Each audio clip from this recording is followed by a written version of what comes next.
In this video, we're going to be talking about how to validate your idea, how to pivot, and how to brainstorm to get new ideas. Stay tuned.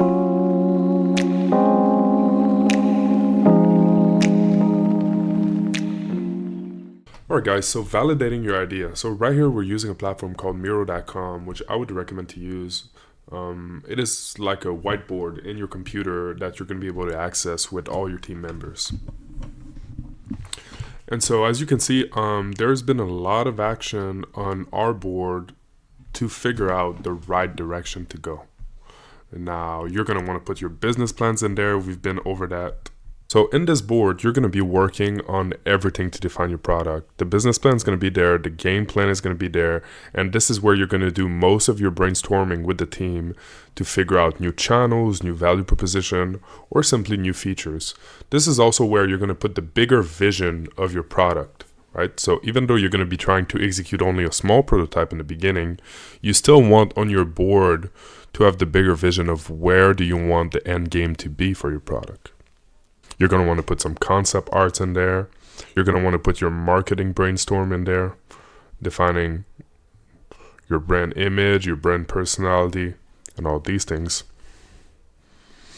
I'd recommend having 2 Miro boards, one for your archive, so these are actually our archives right now, and one for your current product. So your product is going to keep evolving, and you're going to want to differentiate between the old stuff and the new stuff, for you to not be too much impacted by the stuff you left behind.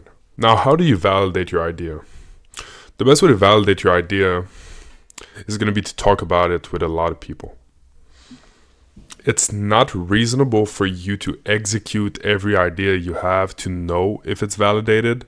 You're going to want to always try to replicate it manually if it is an application. So let's say you have a mentoring idea.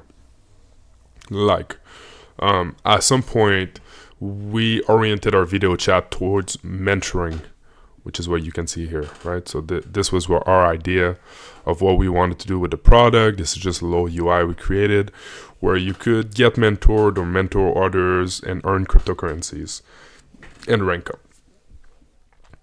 Instead of just building this right away, we went ahead into a Discord channel and tried to apply the same thing manually. So meaning your value proposition, you're going to try to find a more manual and simpler way to provide it to the users to see how they react. And if you cannot retain people's attention, that means your value proposition is not good enough or it is not communicated well enough, right? So it's not because somebody doesn't respond to your idea that it's a bad idea. It could be a bad idea, or it's just because you're not communicating it properly. Now, when it comes to brainstorming, which we like to call in our team FFA, stands for free for all. It's really what it feels like. It's a free for all in your mind.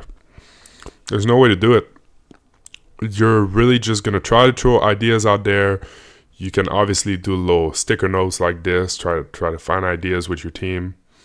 You're gonna have to push your mental and creative boundaries to try to come up with innovative solutions that relate to your business plan, right? Sometimes you'll get an idea that leads to a new value proposition. And this is when you're going to have to pivot. A pivot is when you're building towards something and at some point you realize, wait, we need to actually go in a different direction. Do not be worried about that. That's totally normal. Some of the biggest applications like Twitch TV had huge pivots. You also don't want to pivot too much where you're just always changing your business plan and your vision every 2 weeks. There's multiple reasons for that. Your team is going to struggle to follow you. You might be still motivated and still inspired even though of all the changes, but your team might lose faith in the project if you change it too much. One of the difficulties of pivoting is that if you already have some code or some programs that are done, starting over for your developer is going to be really demotivating.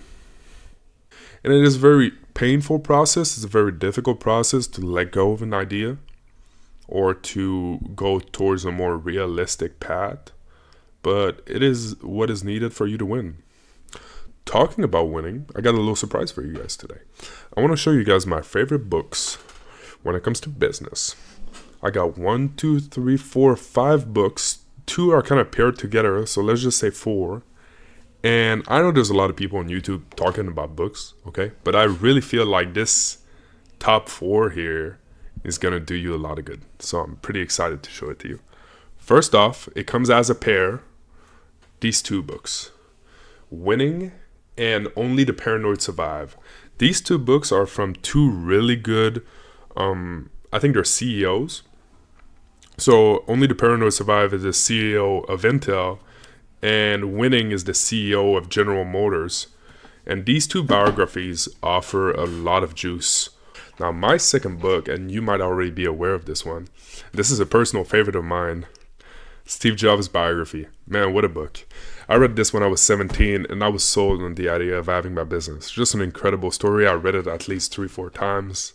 This is the book I would recommend most if you want to get inspired about startup and business. It's beauty, really. Third, it's going to be Deep Work. This book is a little bit more difficult to read than the ones I showed you before, but this is really the key when it comes to being highly creative, highly focused, and creating something that nobody ever thought of before. If you want to create a product that actually provides value and actually is innovating, you're going to need to enter some really deep work into your lifetime where you're alone, in silence, blank piece of paper, and just pushing your boundaries when it comes to finding solutions. And this is the book that shows you why it's important to do it and how to do it. So, really good book. And as number 4, we have the Almanac of Naval Ravikant. Naval is a very interesting angel investor, and the format of this book is just really incredible. It's mostly tweets. This is mostly a recollection of tweets from this guy, but there's just a lot of it's just the way this book is formatted just makes it very fun to read, and there's a lot of juice in there when it comes to wealth and happiness. So this is my little top 4, top 5 of books that I want to share with you today.